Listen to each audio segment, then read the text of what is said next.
Okay. ஒரு தேர்வில் 35% மாணவர்கள் தேர்ச்சி பெறுகின்றனர். சரிப்பா.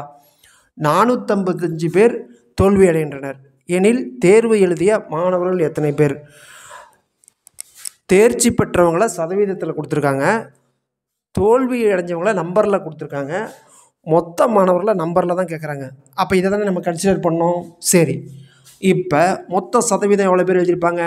100% மொத்தம். அப்படி தான் நம்ம வச்சுக்க முடியும். அதில் தேர்ச்சி பெற்றவங்க எத்தனை பேர் சதவீதம்? 35%. அப்போ தோல்வி அடைஞ்சவங்க மொத்தத்தில் தேர்ச்சி அடைஞ்சவங்களை கழிச்சா மீதி தோல்வி அடைஞ்ச சதவீதமா? ரைட். அந்த 65% தான் எத்தனை பேர்?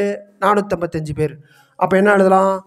65%ங்கிறது எக்ஸில் எவ்வளவு? 455. இந்த கணக்கை வேறு மாதிரி எப்படி கேட்டிருக்கலாம்? ஒரு எண்ணின் 65% 455 எனில் அந்த எண்ணை காண்கன்னு கூட இந்த கொஸ்டினை கேட்டிருக்கலாம். அப்படி கேட்டால் ஓரளவு நம்ம அலர்ட் ஆயிடுவோம். அவ்வளோதான் இப்படி கேட்டிருக்காங்க. அப்போ அடித்து போட வேண்டியதான். எக்ஸ் இஸ் ஈக்குவல் டு 455, 65/100 அந்த சைடு போனால் 100/65. ஐயோ பெரிய நம்பராக இருக்கேன்னு கவலைப்படாதீங்க.